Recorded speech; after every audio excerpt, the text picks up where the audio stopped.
Bien chers amis, au terme de ces 3 jours, il nous paraît, je pense, assez démontré que s'il est un sens chrétien de l'histoire, ce dernier ne saurait être conçu à la façon d'un progrès linéaire, immanquable, autant dire, à la façon d'un déterminisme évolutionniste qui, pour différente qu'en puisse être l'orientation, ne manquerait pas de ressembler, et de ressembler dangereusement, au déterminisme évolutionniste révolutionnaire de ce fameux sens de l'histoire dont presse et radio nous rebattent les oreilles. Ce qui est loin d'impliquer, d'ailleurs, l'obligation d'un moindre crédit accordé aux enseignements de l'histoire, puisque c'est dans l'histoire que l'arbre de notre foi est d'abord enraciné. Planté qu'il est sur cet événement dont saint Paul n'a pas craint de dire que c'était vraiment récusable, notre foi se révèle. Événement de la résurrection de cet homme qu'on appelle le Christ, et donc événement de cette vie même. Et c'est là peut-être ce que nous ne savons pas assez bien distinguer. Par légitime et saint désir d'alimenter notre foi à la doctrine de l'Évangile, nous tendons à oublier qu'avant d'être, si l'on peut dire, un livre d'enseignements doctrinaux et spirituels, l'Évangile se présente d'abord comme l'annonce de la venue historique de quelqu'un, le récit de la vie de quelqu'un, à tel moment précis et donné de l'histoire. Souvenons-nous, en ce temps-là, Quirinius étant gouverneur de Syrie, il sortit un édit de César Auguste, ou bien encore, l'an 15 du gouvernement de Tibère César, Ponce Pilate étant gouverneur de Judée, Hérode tétrarque de Galilée, Philippe son frère tétrarque d'Iturée de Trachonite, Lysanias tétrarque d'Abilène, sous le grand prêtre Anne et Caïphe, etc., etc. Vraiment, un plus grand soin était-il possible pour situer solennellement dans l'histoire la venue de cet homme qu'on appelle le Christ? Et non seulement les évangélistes ont tenu à préciser en quelles circonstances historiques, politiques, notre Seigneur est né, a vécu, a prêché, est mort et est monté aux cieux, non seulement comme les grands personnages. Jésus-Christ apparaît clairement situé dans les annales du genre humain, mais il n'est aucun homme qui, autant que lui, apparaisse au centre, au sommet de l'histoire. Et cela non à la façon d'un point oméga, projeté dans l'inconnaissable perspective d'un avenir mythique, mais à la façon d'une des personnalités les mieux connues, et telle qu'il est impossible désormais de ne pas compter avec lui, qu'on l'aime ou qu'on le déteste. Le Christ, nous dit la Sainte Liturgie, règne au siècle des siècles. Or, nous-mêmes, chrétiens, ne le remarquons pas assez. Le fait est, qu'on soit croyant ou incroyant, Madiran dans la première conférence le faisait observer aussi à sa manière, le fait est que nul, sinon lui, ne s'est jamais présenté comme étant le centre, la raison même de l'histoire. Pas un seul homme n'a osé faire ça. N'aurait-on point la foi? Impossible de nier l'objectivité du trait, même si ce trait couvre une supercherie. Autrement dit, cet homme ne remplit pas seulement l'histoire de son nom, mais ce que le plus fou des fous n'a jamais osé faire. Il s'est présenté comme celui en fonction duquel l'histoire a été créée et continue à s'ordonner. Son signe apparaît dès la Genèse, et il a eu l'audace inouïe de prétendre que c'est encore lui qui reviendrait présider à la fin des temps. Cet homme si sage, incontestablement, et si saint, serait-il donc en même temps le plus insensé des insensés? Car il n'est pas un homme, pas un fondateur de religion, pas un héros mythologique. Et ce n'est pas assez observé combien de fois autour de nous nous entendons dire les choses sont équivoques, il peut y avoir... Non, non, il n'y a qu'un seul homme, il n'est pas un homme, pas un fondateur de religion, pas un héros mythologique, pas un faux dieu. Ni le Bouddha, ni Mahomet, ni Zeus, ni Prométhée n'ont parlé, n'est-ce pas, ou on ne les a fait parler, on ne les a pas fait parler ainsi. Même à ceux qui refusent d'admettre la vérité d'une aussi vertigineuse prétention, elle doit, cette prétention, à paraître unique, et elle l'est en effet. Dieu ne pourrait pas permettre des équivoques aussi fondamentaux. Car soit avant la venue de cet homme qu'on appelle le Christ, soit pendant sa vie sur la terre, soit depuis lors, il a toujours existé, et il existe toujours des hommes qui n'ont attendu leur salut que de lui. Et en admettant même qu'on refuse de croire à la légitimité d'une telle espérance, le fait n'en demeure pas moins encore qu'historiquement, qu'on soit croyant ou incroyant, importe peu, historiquement, cette espérance folle, si l'on veut, a rempli les siècles. Et donc saint Paul, même si l'on estime qu'il se trompe, n'a point menti lorsque dans un élan magnifique, il va jusqu'à répéter 18 fois le mot fidé au début des versets du 11e chapitre de la lettre aux Hébreux. Fidé, fidé, fidé. C'est par la foi. C'est dans la foi et dans l'espérance, en la venue de cet homme qu'ont vécu et agi tous les saints de l'Ancien Testament. Autrement dit, il est celui vers qui a tendu l'espoir des Abel, des Noé, des Abraham, des Isaac, des Jacob, des Moïse, des Isaïe, des Daniel. Comme ensuite, il fut l'espérance des Agnès, des Félicité, des Hilaire, des Augustins, des Bernard, des Thomas d'Aquin, des Jeanne d'Arc, des Thérèse de Lisieux et des Pidis. Et donc, le fait est, même si l'on pouvait croire que cet homme a menti en se disant celui qui devait venir, le fait est qu'aucun autre ne s'est présenté et qu'effectivement il n'y a que lui qui soit venu. Au point que, loin d'attendre un Messie différent, les Juifs ont dû interpréter d'une façon nouvelle les textes qui avaient soutenu l'attente de leur père. Et donc, fût-il un imposteur, cet homme, qu'on appelle le Christ, fût-il un imposteur, il faudrait au moins savoir gré à cet homme qu'on appelle le Christ d'avoir empêché l'imposture de prophétie qui, sans sa venue, apparaîtrait comme ayant été l'argument de la plus gigantesque escroquerie morale dont était victime l'espérance humaine. Et donc, quoi qu'en pensent les incroyants, n'est-ce pas, le fait s'impose à eux comme à nous tous, que cet homme règne effectivement, comme dit la Sainte Écriture, n'est-ce pas, c'est évident, il règne, par tromperie ou non, mais il règne au siècle des siècles.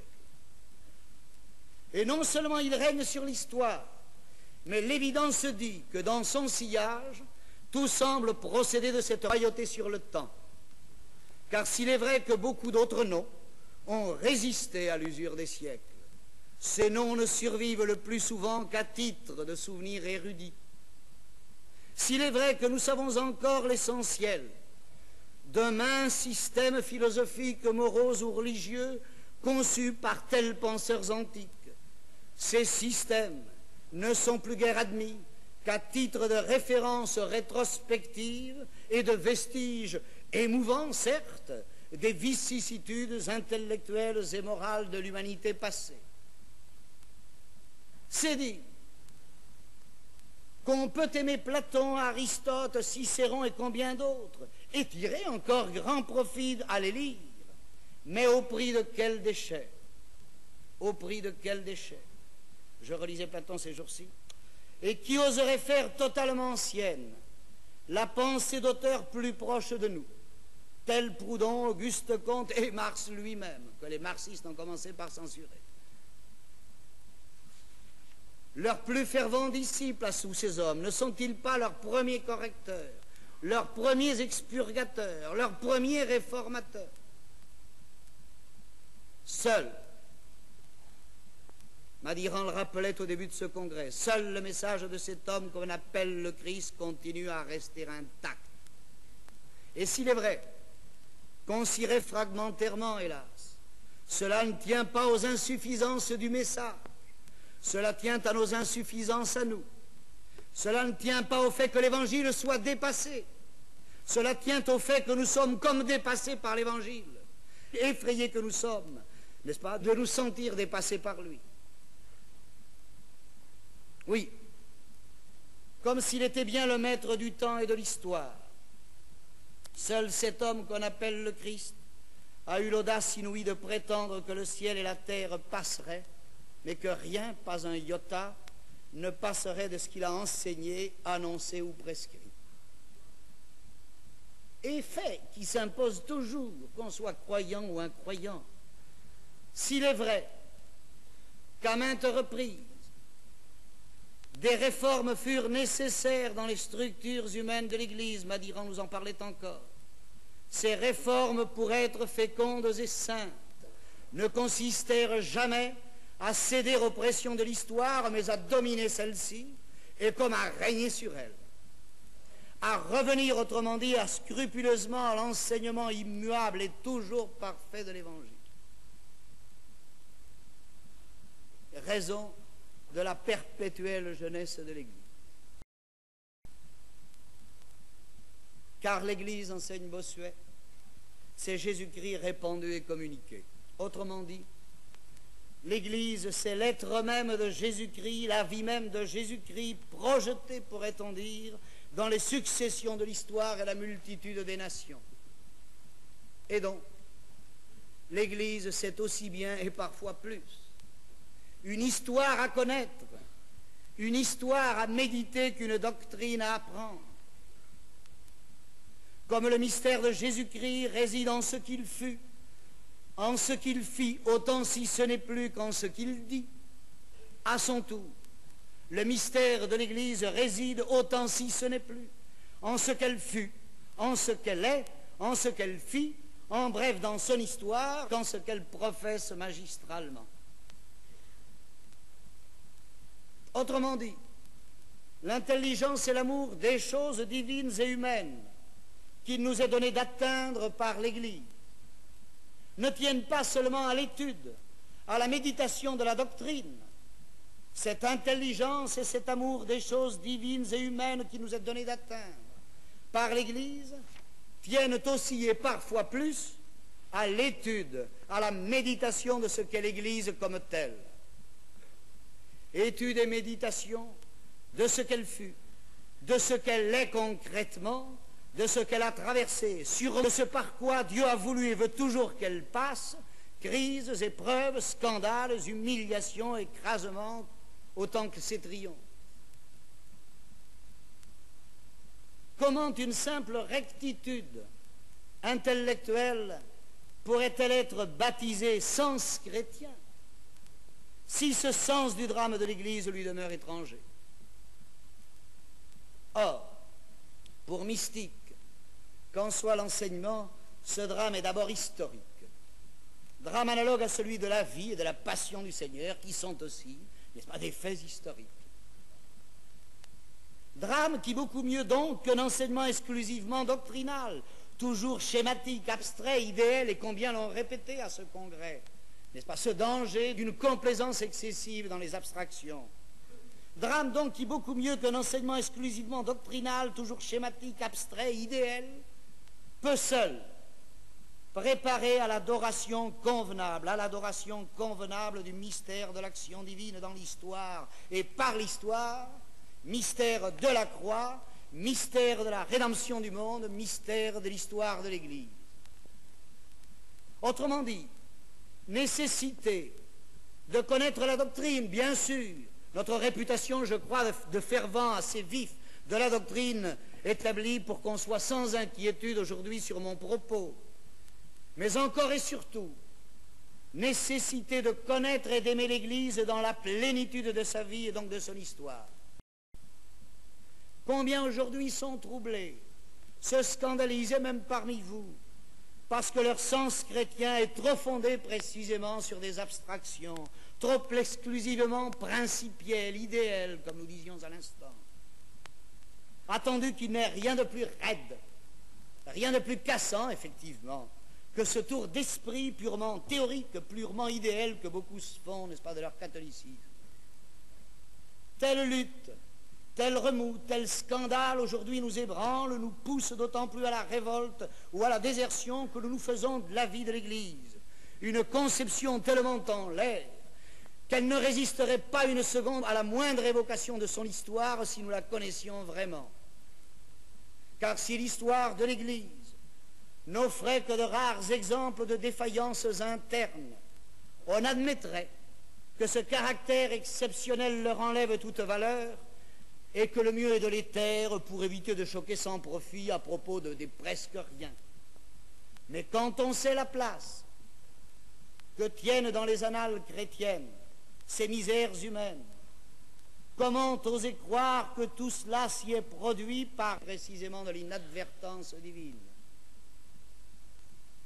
Comment oser croire que Dieu ait permis et permet encore et permettra toujours cela si pour nous il ne devait pas y avoir là une occasion d'avancement dans la foi, une occasion de pénétrer plus avant dans la surnaturelle intelligence du mystère de la croix? Et donc il est probable, sinon absolument sûr, que la méthode qui tente à escamoter, voiler, minimiser une part aussi notoire du mystère de l'Église n'est pas une méthode aussi surnaturelle qu'on semble le croire. Méthode plus proche d'une prudence humaine qui cherche à présenter les choses, non, comme Dieu a permis qu'elles se renouvellent sans arrêt depuis 20 siècles, mais comme on a l'espoir de les faire accepter selon le monde. Ainsi, laissons-nous se répandre ce slogan publicitaire que chez nous, chrétiens, la vie serait ou devrait être plus paisible et plus sereine qu'ailleurs. Et nous nous étonnons de l'inertie générale. Comme disait Bernanos, ils écriront sur leur temple « On est mieux nourri ici qu'en face » et ils s'étonneront de ne recueillir que des ventres. Quelques persécutions venant de l'extérieur passent encore. Mais troubles, scandales, trahisons au-dedans, voici que nous perdons confiance. Pourtant, ni la doctrine, ni l'expérience d'une histoire 20 fois séculaire ne permettent, n'autorisent d'affirmer qu'ici-bas l'Église doit être nécessairement composée de fidèles édifiants, de prêtres de bonne doctrine, d'évêques sans respect humain, courageux devant César, soumis de ce cœur au Saint-Siège, voire même de papes impeccables, bien qu'infaillibles. Il faut qu'il y ait des hérésies. Écrit un auteur peu suspect d'intégriste, Karl Rahner, parce qu'elles sont plus que de simples conséquences d'une liberté arbitraire. Elles appartiennent à ces sombres choses qui doivent être, afin qu'aucun homme, et donc aussi la vérité de l'homme, ne puisse se glorifier devant Dieu. C'est Rahner qui parle toujours. Ainsi, le chrétien ne doit pas s'étonner de rencontrer des hérésies dans l'Église. Bien plus, il les attendra, il les considérera comme une tentation inévitable, voire comme la tentation, l'épreuve la plus haute, la plus sublime, celle dans laquelle les ténèbres se déguisent en anges de lumière. Et si le chrétien ne distingue aucune hérésie, il ne considérera pas une semblable paix de l'esprit comme quelque chose qui va de soi, il se demandera plutôt si les yeux de son esprit ne seraient pas devenus aveugles et son cœur insensible à la différence entre le vrai et le faux, au point de ne plus pouvoir distinguer l'hérésie comme telle.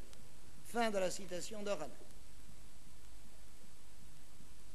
Si nous connaissions mieux l'histoire de l'Église, nous ne douterions plus de la prédilection de Dieu pour ce genre d'épreuve.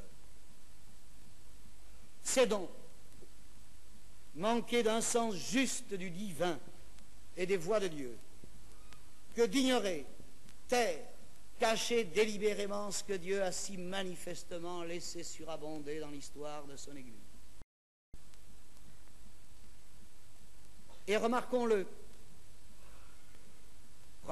cette intelligence, ce sens surnaturel et chrétien de l'histoire, n'exige, si l'on peut dire, aucune cuisine préalable, aucune de ces sublimations christogénétiques, rectilignes ou en spirale, qui, sous prétexte de mieux dégager les leçons de l'histoire, commencent par en bouleverser la nature. Autrement dit, c'est bonnement sûr ce que l'histoire a de plus élémentairement visible, de plus élémentairement évident, que s'exerce, que peut et que doit s'exercer cette interprétation chrétienne d'un passé proche ou lointain. Nous disons bien d'un passé, car nous sommes de ceux qui persistons à croire que l'histoire au sens strict, l'histoire vraie, la seule bonne et vieille histoire, c'est essentiellement l'histoire de ce qui a eu lieu. Et ce qu'on appelle par contre autour de nous le sens de l'histoire est beaucoup plus une conception de ce qui n'a pas encore eu lieu. Un sens de l'avenir, un messianisme, on l'a souvent répété au cours de ces journées, n'est-ce pas? Non un sens exact des expériences du passé. Or, notons-le, autant les enseignements de l'histoire au sens strict, les enseignements de la seule véritable histoire sont en fait méconnus, méprisés, réputés sans valeur pratique, autant l'obligation nous est sans cesse rappelée aujourd'hui d'avoir à céder aux injonctions, aux impératifs de l'histoire. Mais précisément de cette histoire, qui n'est au fond qu'un ramassis de prévisions plus ou moins sérieuses, plus ou moins téléguidées par les courants idéologiquement dominants. Histoire de demain, sinon histoire d'après-demain. Ce qui fait que l'histoire de ce qui n'est pas, au moins encore, l'histoire de ce que l'on ne connaît pas, au moins encore, est proposée comme une référence plus sûre aujourd'hui que l'histoire de ce qui est connu. L'histoire de ceux qui nous ont fait ce que nous sommes, et c'est aux injonctions de cette histoire fiction, de cette histoire sans fondement réel, qu'on nous demande d'obéir et à laquelle on nous demande de nous soumettre. Authentique messianisme qui a pour effet d'évacuer l'histoire au nom de l'histoire. Dès lors, il est normal qu'on aboutisse, sous prétexte de démythisation, à une déhistorisation des sources évangéliques et des origines chrétiennes. Ce qui, pendant des siècles, autrement dit, a été reçu comme autant de faits survenus, autant de paroles effectivement prononcées à telle date, en tel lieu, nous est présenté désormais comme purement symbolique au profit de cette conception moderniste d'une religion de l'en avant, n'est-ce pas? D'une religion tournée vers la prospective, sous prétexte d'espérance, d'une religion où le futur se substitue de plus en plus à l'éternel. De telle sorte qu'on nous manœuvre beaucoup plus au nom des prétendus devoirs d'une Église encore à naître qu'au nom des certitudes séculairement vérifiées de cette Église dont nous disions tout à l'heure que la méditation de son histoire écoulée est un des plus sûrs moyens de pénétrer plus avant dans la contemplation du mystère de la passion du Christ et de la rédemption du monde. Ces enseignements écartés, est-il dès lors surprenant qu'on s'en vienne dire que la fonction de l'Église, comme cela a été dit, est de participer joyeusement, consciemment, à toutes les formes de changement, de n'importe quel changement, et que la principale fonction de l'Église doit être désormais la célébration du changement. Stat crux dum volvitur orbis proclame tout au contraire la devise des Chartreux. Seule la croix demeure fixe au-dessus des révolutions du monde. Et non seulement les Chartreux le proclament, mais l'histoire le crie. À ceux donc qui, si nombreux aujourd'hui, ont peu de goût pour les démonstrations doctrinales, qu'ils jugent trop abstraites pour être convaincantes. Sachons montrer, sachez montrer, apprenons à montrer que l'histoire bien étudiée ne dit pas autre chose que ce que dit la doctrine. Sachons montrer qu'il n'existe pas deux univers aux vérités différentes, voire contradictoires, vérité de raison pure et vérité de raison pratique, pourrions-nous dire, pour employer des formules quasi kantiennes. Autrement dit, travaillons à rétablir cette unité du vrai dont l'idéalisme, le kantisme, l'agnosticisme moderne ont fait perdre le sens à tant d'esprits. Unité du double enseignement de la doctrine et de l'histoire, qui n'est autre que l'unité de la création dans sa cohérence élémentaire. Certes, il n'est pas rare qu'on se perde dans la complexité de mains événements. Ce n'est pas ça qui est en cause finalement. Aussi n'est-il pas question de prétendre que le moindre enchaînement de faits comporte une leçon claire et péremptoire. Reste que si le douteux est douteux, il est clair que ce qui est clair est clair. Il suffit de s'y tenir et de refuser de dogmatiser l'incertain. Peu nous importe d'éclaircir tous les mystères de l'histoire, mais que ce qui est clair soit clair. Même élagué du contestable, n'est-ce pas? L'histoire n'est pas moins une source irremplaçable d'exemples décisifs. Leçon où non seulement l'esprit trouve sa part, mais encore, et c'est précieux, surtout pour l'action sur de plus grandes masses, mais encore cette grande puissance suggestive qu'est l'imagination. Les leçons de l'histoire étant en effet normalement offertes sous un aspect plus vivant, plus illustré, plus concrètement humain que les habituelles conclusions de la spéculation pourtant la plus rigoureuse. Et combien serait affaiblie, dites-moi, la puissance psychologique de l'enseignement doctrinal de l'Évangile sans le récit simultané qu'il nous offre de l'histoire de Jésus. Au reste, combien déplorent leur difficulté à croire, qui ne conçoivent l'acte de foi qu'à la manière d'une performance intellectuelle chargée de résoudre toutes les énigmes. Combien plus simple et plus conforme à l'esprit d'enfance cher à sainte Thérèse de Lisieux, la contemplation du mystère de l'Église projeté dans l'histoire. Certes, les pages de honte et de sang, les pages de lâcheté et d'abandon s'y trouvent nombreuses.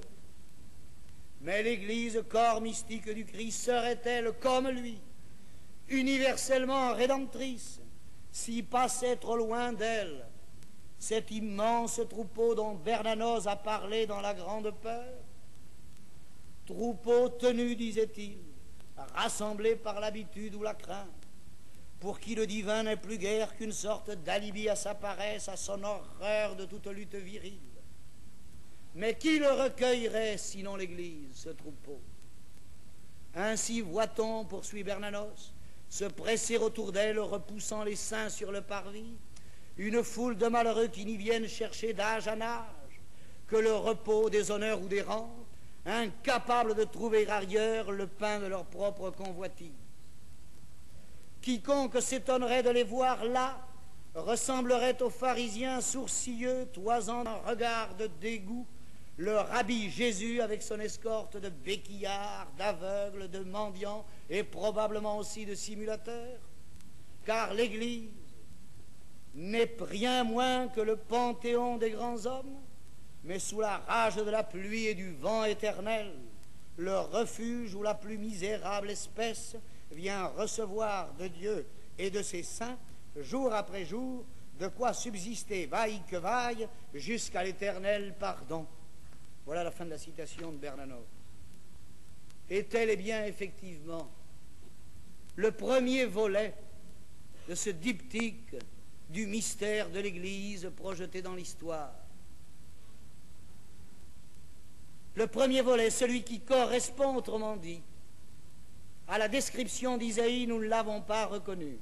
Sans beauté, sans éclat, méprisé, le dernier des hommes, un être de douleur rompu à la souffrance, défiguré, semblable à un lépreux, Oui, tel est bien le premier aspect de l'Église, comme le premier, d'ailleurs, aussi, enseignement de l'histoire à son égard. Voyez comme ça colle.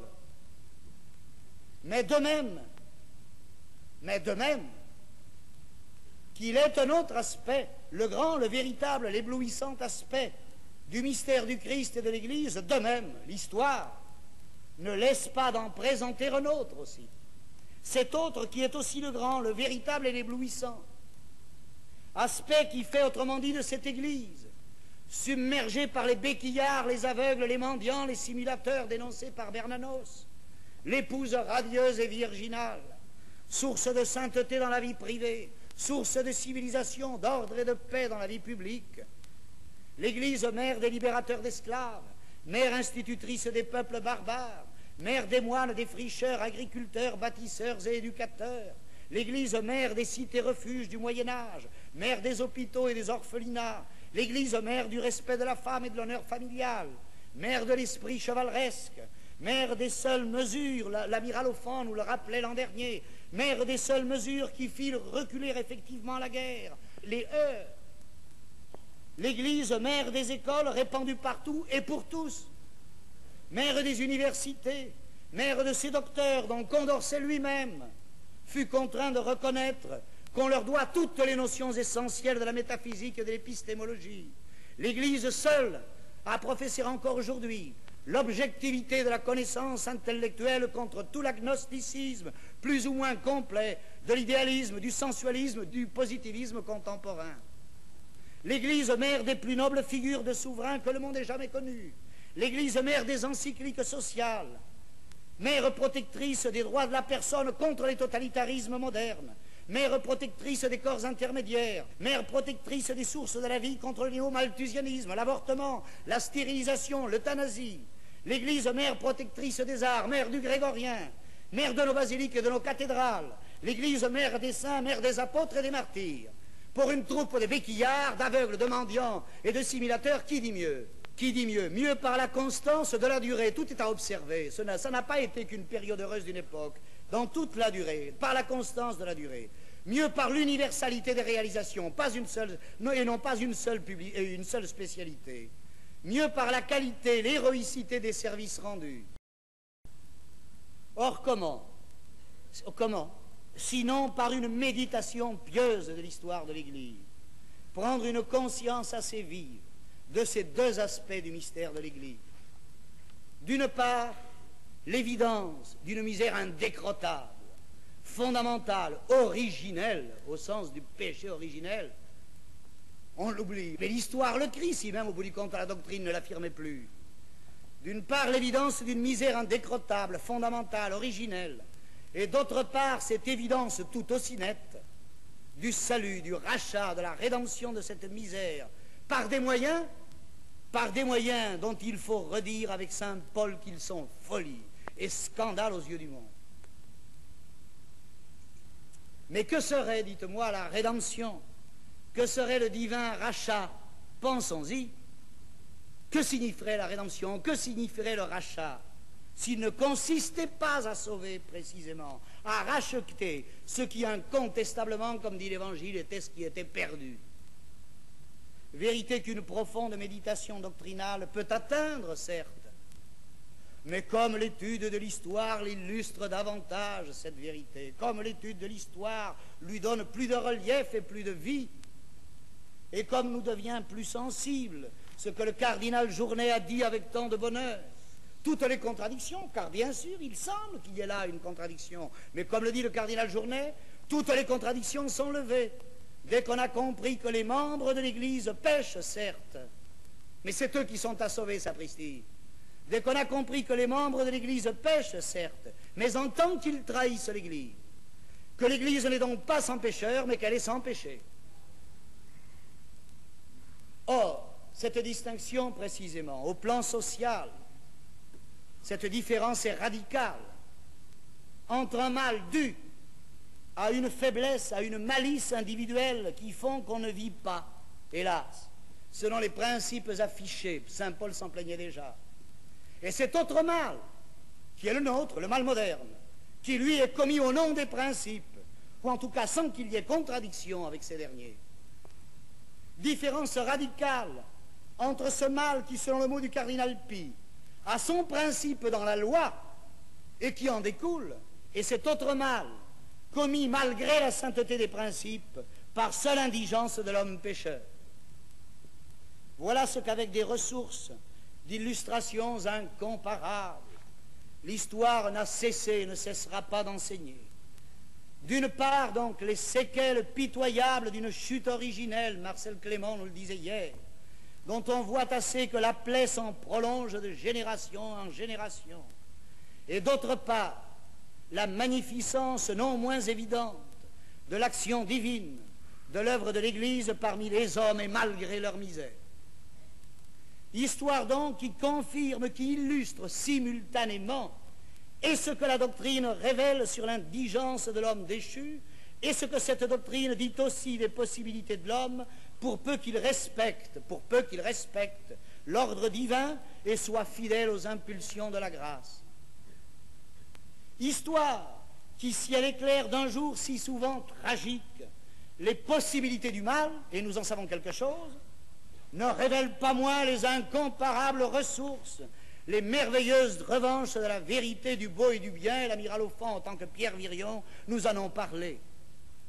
L'histoire donc, école de sainte méfiance, mais encore de sainte espérance, et cela dans la mesure où elle est la grande école de l'expérience humaine, et donc la grande école de l'action. Comme l'a dit Gustave Thibon, est-il enseignement plus viril pour les jeunes générations que de leur montrer qu'aucun héritage du passé n'est acquis, qu'aucune promesse de l'avenir n'est certaine, et que la réalité de demain dépend uniquement de votre fidélité, de votre courage, de votre perspicacité à saisir et à exploiter l'événement et à vous y préparer. Car ainsi que Maurras l'observait aussi, celui qui voit combien d'effets divers et de conséquences lointaines peuvent naître de la plus petite initiative d'un homme ou d'un groupe d'hommes bien dirigés, celui-là devient tout à fait incapable de désespoir. Prudence donc, ce qui ne veut pas dire pusillanimité ou couardise. Courage, indéfectible espérance, zèle infatigable dans l'action, car seuls ceux qui persévèrent inlassablement jusqu'au bout sont artisans de leur salut. Telles sont les grandes marques du sens chrétien de l'histoire. À l'action donc. Et pour cela, une élite d'hommes non seulement habiles, résolus, tenaces, mais divers à l'extrême, répandus en tous lieux et milieux, non à la façon de gyrovagues, mais en tant qu'éléments plus compétents, plus présents, plus dynamiques, laïcs, courageux et conscients de leurs responsabilités. Rien d'efficace et de vraiment profond, nous plaisons-nous à répéter, n'ayant été fait dans l'histoire sans cette formation préalable et intense de quelques-uns. Une élite d'hommes qui, quels que soient les devoirs, charismes, missions, vocations, fonctions de chacun, sache garder le sens d'une action plus large et le souci de la meilleure complémentarité de cette action.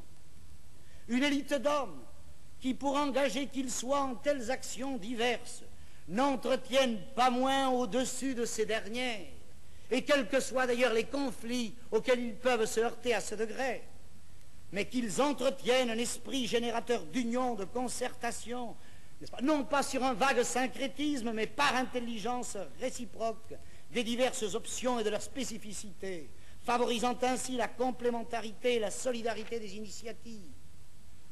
Une élite qui ait compris qu'au moment où, partout dans le monde aujourd'hui, la révolution se fait culturelle, je l'évoquais hier matin, pour mieux s'emparer de tout l'homme, on ne risque guère de faire progresser la vérité si on ne la professe qu'à moitié.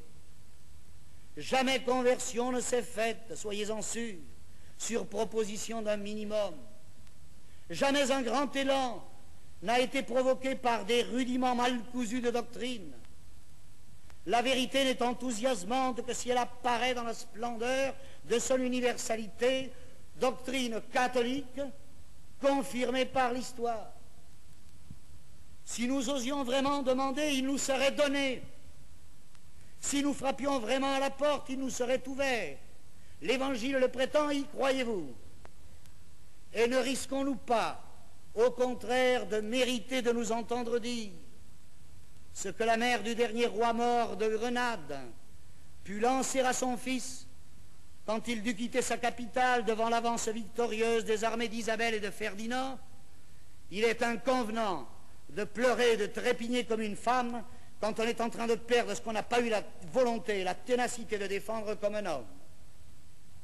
Et donc, nous battons-nous sérieusement, chacun à notre place, contre ce que nous déplorons, à l'action donc, non d'une façon tout impulsive, non dans le désordre d'opérations mal concertées, comme le cardinal Ottaviani nous le recommande dans sa lettre. C'est le devoir de tous, quelles que soient, dit-il, les vicissitudes de l'histoire, à mieux régler toujours le dispositif de notre action, confiant en la puissance de la grâce, car Dieu se sert, nous rappelle encore le cardinal, de ce qu'il y a de petit et de faible ici-bas, pour confondre ce qu'il y a de fort et de sage selon le siècle, afin que nul homme ne puisse se glorifier devant Dieu. Remplis donc de la seule foi en celui qui vit et règne effectivement dans les siècles des siècles. Tel est le sens que nous devons avoir de l'histoire autant que de l'action. Sens dont le credo est l'argument autant que la proclamation majeure. Et c'est ce qui m'incite, en terminant, à vous demander, comme à la fin du précédent congrès, de chanter ensemble ce condensé de notre foi, ainsi que notre très saint Père le pape Paul VI l'a recommandé à toute assemblée chrétienne en cette année de la foi.